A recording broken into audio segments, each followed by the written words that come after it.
Hello guys, मैं हूं साहिल और आप देख रहे हैं मेरा चैनल साहिल स्टडी। तो हमने बीएससी के कई लेक्चर्स अपने चैनल पर अपलोड करके रखे हैं, आप चेक करके देख सकते हैं। तो इसी श्रृंखला में कूलाम का नियम क्या होता है? दो आवेशों के बीच वैद्युत बल, इसे दो नामों से भी जाना जाता है। ये दो आवेशों के बीच वैद्युत बल या कूलाम का नियम। तो इसको पॉइंट वाइज बनाते हुए चलेंगे। बिल्कुल इसी तरह आप एग्ज़ाम में लिखेंगे तो आपको अच्छे मार्क्स मिल जाएंगे। दो बिंदु आवेशों के मध्य लगने वाले आकर्षण या प्रतिकर्षण बल उन दोनों आवेशों के परिमाण के गुणनफल के अनुक्रमानुपाती होते हैं। कोई दो आवेश हैं, उनके मध्य जो लगने वाला आकर्षण या प्रतिकर्षण बल है, उन दो आवेशों के परिमाण के गुणनफल के अनुक्रमानुपाती तथा उसके बीच की दूरी, जो उसके बीच की दूरी होगी, उसके व्युत्क्रमानुपाती होता है। ये क्या है? कूलाम का नियम। इसमें डायग्राम में आप देख सकते हैं, एक इधर क्यू आवेश, एक ये क्यू आवेश, दो क्यू आवेश हैं और इन दोनों के बीच की दूरी r। एक Q1 के कारण इधर F बल लग रहा है और एक Q2 के कारण बल लग रहा है। इस प्रकार इसमें भी Q1 है, Q1 के कारण, क्योंकि यह निगेटिव है, ये इससे अट्रैक्ट होगा, तो इसमें इधर की ओर बल लगेगा Q2 के तरफ। इस प्रकार इसमें भी माइनस क्यू है, तो इसका जो बल होगा वो इसकी तरफ लगेगा। किसकी तरफ लगेगा? Q1 की तरफ इसका बल। इसमें Q1 के कारण ये पॉजिटिव है और ये नेगेटिव। Q1 के कारण इस पर लग रहा है तो ये बल इधर ही लगेगा, क्योंकि ये इसको अट्रैक्ट करेगा। ये नेगेटिव है, ये पॉजिटिव है, तो इसको अट्रैक्ट करेगा। इसी प्रकार इसमें भी इस Q2 के कारण इसमें लगेगा, ये माइनस आयन है तो इसको अट्रैक्ट करेगा। इस प्रकार के जो आवेश का जो निकाय होता है उसे सजातीय आवेश कहते हैं, और इसको विजातीय करें, मतलब एक ही जात के, इसमें एक ही जात के और इसमें भी क्या होगा, सॉरी,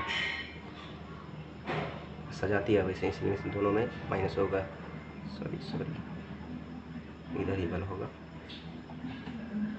और ये अलग अलग जात के, मतलब ये प्लस है, ये माइनस का है, तो इसको विजातीय कह दिया गया। अब इसका प्रूफ देख लेते हैं। इसका प्रूफ कैसे करेंगे? इसका प्रूफ यहाँ से पॉइंट वाइज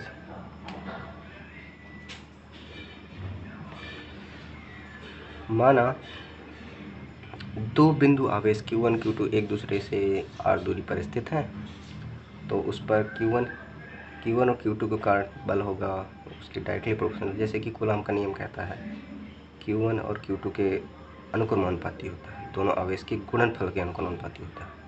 उसी प्रकार सेकंड, विद्युत बल दोनों आवेशों के बीच के वर्ग के व्युत्क्रमानुपाती होता है।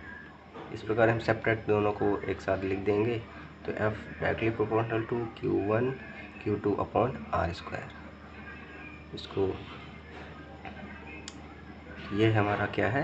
कूलाम का नियम। यही कूलाम का समीकरण है कि हमारा एक कांस्टेंट है, Q1 Q2 आवेश है और ये r क्या है? आवेशों के बीच की दूरी। अब इसके बाद कूलाम के नियम का महत्व, इसकी क्या क्या इम्पोर्टेंस हैं, सिग्निफिकेंस हैं, उसको देख लेते हैं एक एक पॉइंट वाइज बनाते हुए। तो आपको काफ़ी अच्छे मार्क्स मिलते हैं, जैसा कि मेरा एक्सपीरियंस है। तो पहला पॉइंट है, कूलाम का नियम केवल बिंदु आवेश के बीच ही सत्य है। केवल कोई पॉइंट आवेश ही होंगे तभी पर ये कूलाम नियम लागू, ठीक है। अगला पॉइंट है, यह नियम केवल विरामावस्था में स्थित आवेशों के लिए ही सत्य है। जब कोई आवेश बिल्कुल स्टेबल होगा, गति नहीं कर रहा होगा, तभी यह नियम लगेगा। इसकी कुछ लिमिट हैं, सीमाएं हैं, वही बताई गई हैं।